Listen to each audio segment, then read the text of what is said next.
What should we be looking at coming in from China?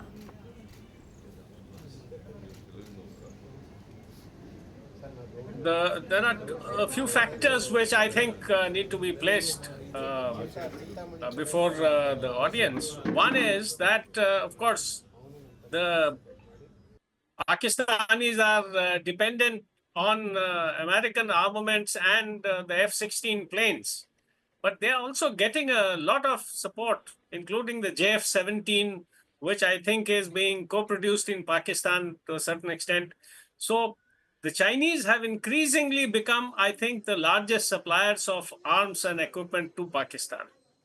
And the Chinese, because of their huge investments in Pakistan through the CPEC, would not stand by and watch Pakistan get devastated or, get economically hurt very badly if they can help it, because their economic interests are deeply intertwined with that of Pakistan.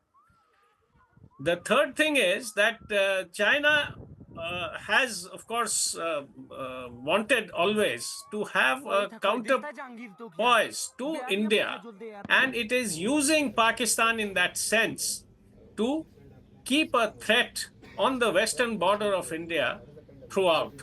So, if this conflagration, escalates, or there is greater tension and direct conflict, I think the Chinese actions cannot be foretold.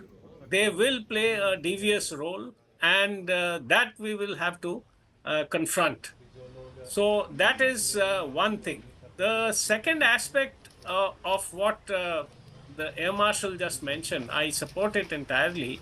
There are fractures within all societies, and Pakistan has several very major fractures. So that is something which I think we need to look at.